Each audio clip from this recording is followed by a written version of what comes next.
Athleticism is not some abstract force only a select people who are chosen can have, like most people make it out to be. Just like any other skill, athleticism can be obtained and harnessed as long as you train accordingly to the athletic formula. It's something I've made up a while ago, but I'm only now revealing. To be honest, I'm surprised I don't hear more people mention this. Most athletes know how important power outputs are for elite performance, aka RDF. But I hear almost nobody mention how your power to weight ratios is the literal definer of athleticism. And I will prove it to you. If you don't know what RDF is, it's basically the relation between force and velocity, which are the two factors of power production. Think of force as strength and velocity as speed. Strength is your ability to accelerate your mass, including whatever load you're carrying. If we look at a chart measuring rate of force development, when velocity is zeroed, we get raw strength, which is basically how unmovable you are. Even when you're just waiting in line to cash out your groceries, you are constantly fighting the gravity of your own weight and exerting force. This is why bigger is almost always stronger. Mass moves mass. Rugby, football linemen, powerlifters, etc. Now if we zero force, we are left with something called inertia, which I am pretty sure is impossible without some type of initial force, but I'm no physicist. But I'm not a rapper. Inertia is the natural tendency of an object in motion to stay in motion. The only reason why we don't see everything flying everywhere is because of friction and air resistance. I think the most popular example of inertia people use because you can really feel it is the car going really fast and suddenly stopping, and you go flying. That, my friends, is inertia. The best example of this in sports I can think of is ski jumping. Or sprinting. Yeah, let's go with that. In sprinting, the goal is to travel a certain distance in the fastest time possible, which is kind of the definition of speed. Wrong speed. Yeah, that's more like it. I believe the best athletes can spend up to 60% of the race not even touching the ground, which means most of the race, force is not even being applied. Every step you take, your speed builds as your inertia from your last step stays with you. In high velocity sports, athletes trend towards lower weights, as mass becomes less of an incentive. It can even be a disincentive.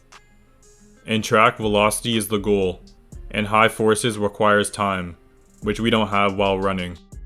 Don't quote me, but I think the average ground contact time for a sprint is 150 milliseconds, which will be important in a second. Noah Lyles, John Morant, and pretty much every high jumper in existence are all lightweights, and it's no coincidence. But Zion is athletic and he's big. Yeah, but he's always injured for a reason. Your body is only meant to handle so much force, and I would argue that he has so much untapped potential and could possibly be the most athletic person to ever exist if he just ate half decent. Yes, he would be producing less force, but the velocity he would gain from this exchange would be more than worth it. For any sport or activity, there is a sweet spot where force and velocity meet. This is where you can expect to see the highest power outputs. Looking at an RDF chart raw gives us no perspective. Now, this is a lot more insightful. From here we can get an understanding of what power really is. There are two ways you can view power output: how fast you can output force, or how much force you can output in set time. I prefer the second option, and here's why. If you look at any highly intensive sport, ground contact times are usually fixed. An average 2-foot jump takes somewhere between 0.3 and 0.35 seconds from the initial impact of takeoff. And like I mentioned before, sprinting ground contact times take about 0.15 seconds. It is possible to improve past these points, but it's pretty rare, without sacrificing range of motion and power. Knowing this, if you improve your strength outputs within this time frame, you are bound to improve, so long as your technique remains the same or even improves. By training at velocities slightly faster or slightly slower than the activity you are training for, you can choose to prioritize neuromuscular or strength and hypertrophy adaptations, or at even greater ranges of motion for more general adaptations, which are good to include here and there. After what you learned today, or maybe already known, how can you apply this knowledge into your training to make it effective? The first thing you need to do is select 1 or 2 activities you are training for and find the ground contact times of those activities. Currently, I am training to run faster and jump higher, so I would select those. The time it takes to jump is twice as fast as the ground contact times are for sprinting. So majority of my power training should be within 100 milliseconds and 400 milliseconds. And my general strength training should be within a second. Like I mentioned earlier, power is not the only factor when it comes to your athleticism. Your weight is just as much of a factor. Every pound you gain, you have to produce exponentially more force to match that weight. For sports like powerlifting, this is great because you have unlimited time to produce as much force as possible. And because velocity won't be a limiting factor, you can put on lots and lots of weight. On the other hand, we have sprinting, where mass is a big negative because you don't have a lot of time to produce force, so every pound you gain is a big deficit in your speed. You would also get tired a lot quicker, which is the biggest reason why 100 men would beat 1 gorilla in a fight. This is why bigger sprinters are better in the 60-meter dash, where you don't have to worry about energy consumption. So yeah, the third thing I would do is find the weights of the athletes that are in the same sport as you and try to adjust accordingly. You don't have to be the same weight as your favorite athlete, but you do have to have an understanding of what is necessary to compete in the sport you are training for. And the last thing I would do is train in the range of motion of set activities, but I'll make another video about that.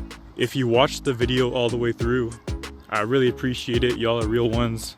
You guys seem to really like the educational content, which I've been lacking on. And it's pretty much correlated with my views. Like whenever I put out more educational content, the higher my views are. And you know what? I'm gonna just roll with the flow. That's not how that saying goes, but yeah, so you're gonna see a lot more educational content. And I also wanna do a lot more dunking, but I keep getting injured. Like my foot, this is my second foot injury. It's not really an injury, but I don't know what to see. But ever since my last dunk session, which I went crazy on, I played some clips in the video, my foot's been bruised because my shoe split, and yeah, I gotta get that checked out because it's been 2 weeks now and I still can't dunk fully. Man, I also plan on releasing merch. I'll show you like some of what it looks like over here. I've actually had this made for a while, but am just releasing it. I keep cutting the video because I'm camera shy. I hate when people see me recording. It just looks weird to me. But yeah, the merch, I'm not sure if it will be ready for this video or for the next video. Hopefully for this video, I want to release it for this one. Just let me know if you guys like the designs or what other designs you want to see.